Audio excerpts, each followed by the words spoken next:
my name is Candice and welcome to my first ever YouTube video.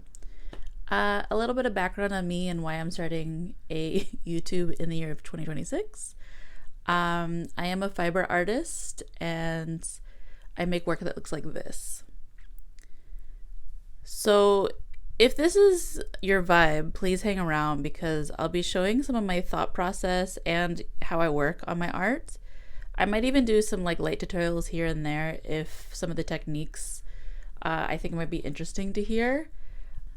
So yeah, I am a fiber artist and I do a lot of beading, embroidery, rug making, weaving, lots of different things. Do a lot of mixed media. But I also work in animation professionally. And for people who are maybe unaware, animation is going through some pretty hard times right now, which, I mean, who isn't at this point? So I find myself unemployed and with plenty of time to create YouTube videos.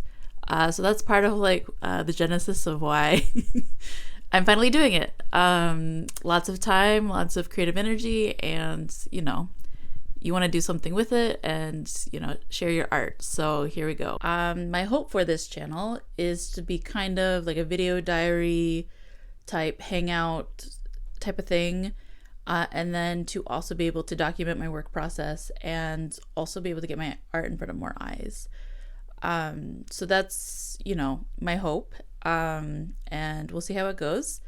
But I also want to say that another thing that has kind of kept me from creating this channel is just I know that there's going to have to be growing pains as limited equipment and limited experience shooting myself and being on camera, and so I have to kind of accept that these are not going to be amazing quality videos to start with. But if the internet really does value authenticity the way that people claim to, I hope that it can be accepted and we can all grow together. And I think a big part of my art practice is just trying to create something, and the process is really important to me. So I think that's what these videos are gonna be like. So I'll do maybe overviews of different projects I'm working on, maybe some things that bring me joy, things like that. And I just aiming to have a good time here. So that's what we'll do. So that's me, creation over perfection, how I'm gonna take my approach to my art, how I'm going to approach these videos, and how I want to encourage other people to approach making things and trying things. So let's jump into it. Alrighty, so starting off with some work in progress pieces that I have kind of going all at the same time.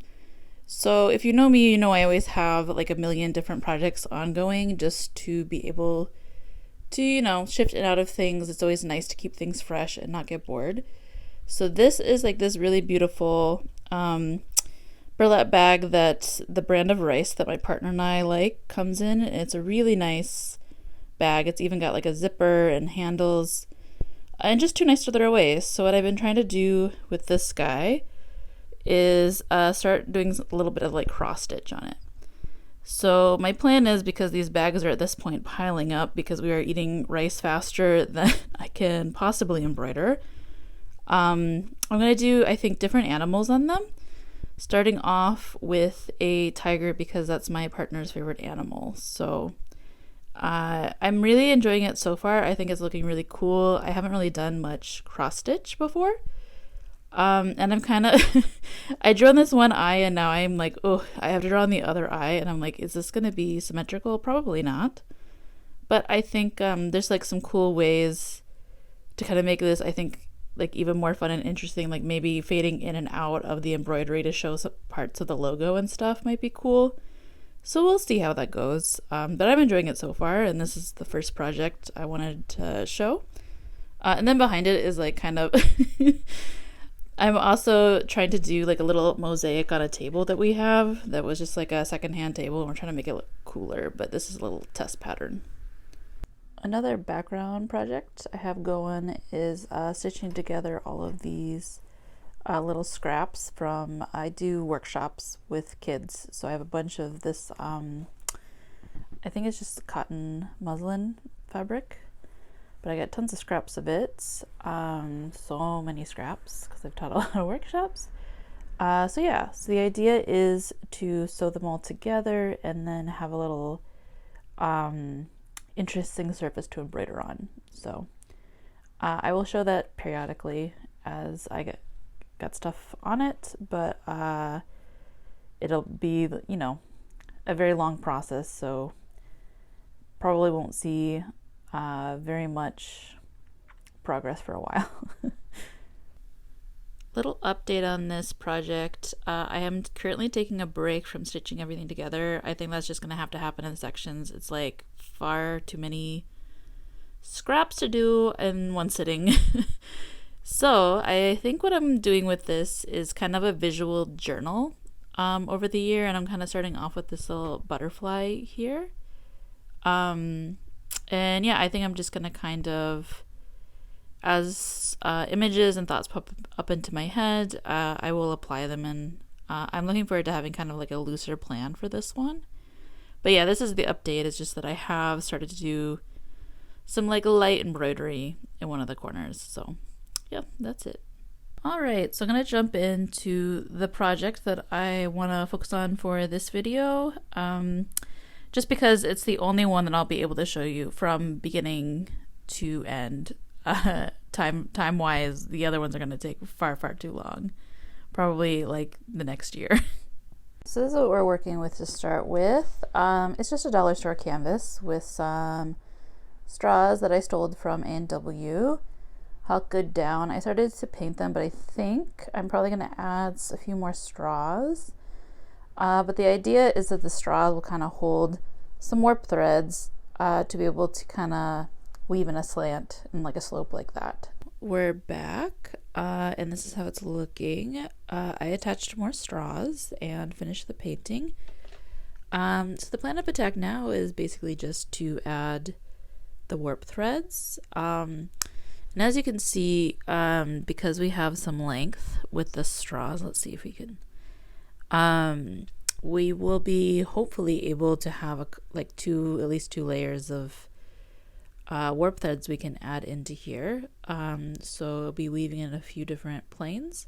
All right, we are back and off the floor and onto an actual table this time, and I'm going to show you what I've done so far. So we have I've added some warp threads to the canvas. You can kind of see that I'm working around creating 2 layers of warp threads so that we are weaving on 2 planes essentially. And the idea is to do something like this all around the edge of the canvas, which is more about playing, I think, with the shapes versus like a straight weave. So that is where we are at, and this is what I've done so far. So if I can get the camera to cooperate, I will show you how I warp the straws, if anyone is curious.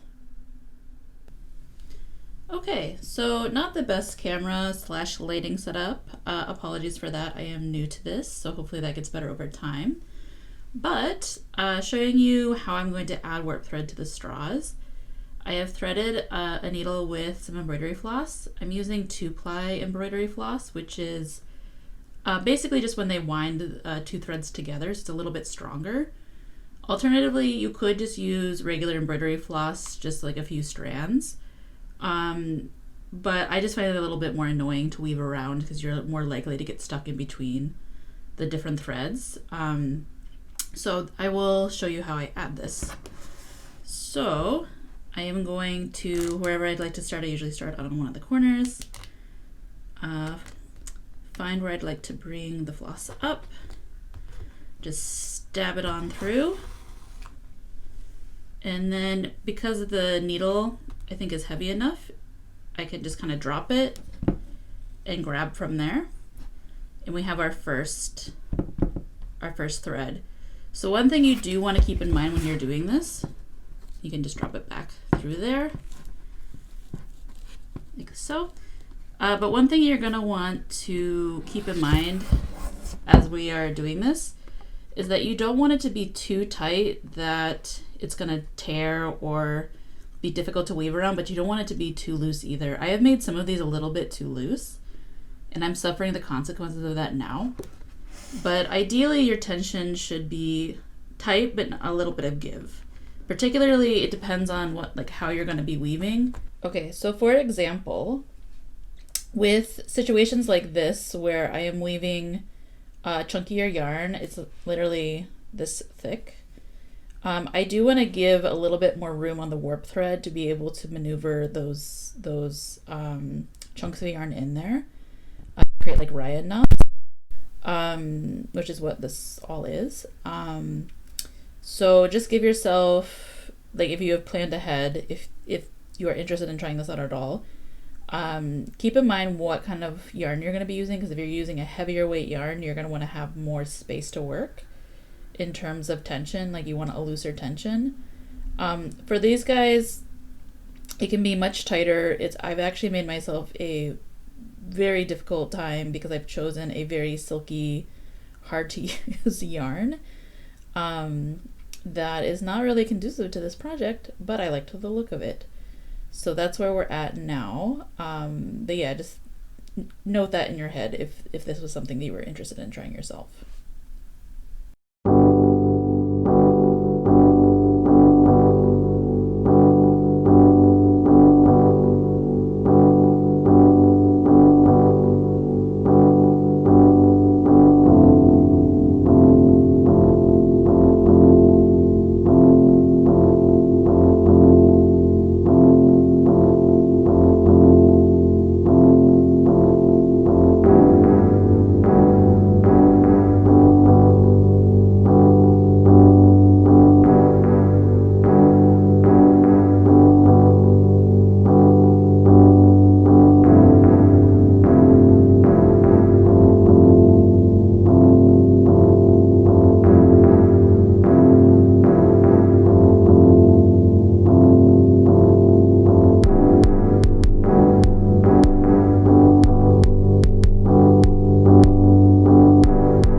This is what it's looking like now, and I have finished weaving all of the edge work.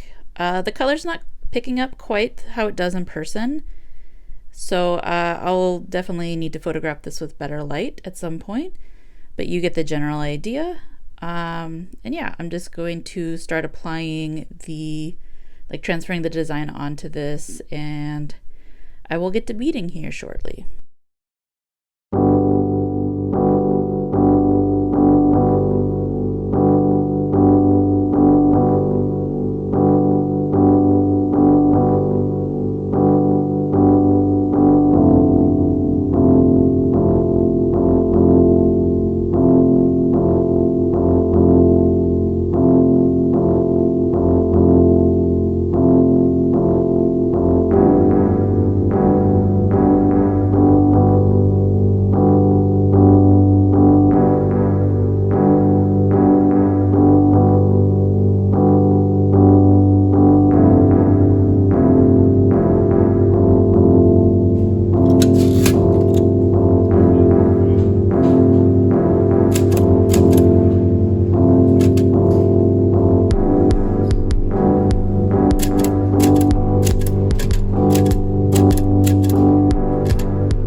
I want to give a little bit of background on the thought process and meaning of this piece. I don't often incorporate text into my work, but I have been reflecting a lot on how conditioned I am to comply with authority, and I feel panic at the idea of being in trouble, which is so silly. I'm an adult woman.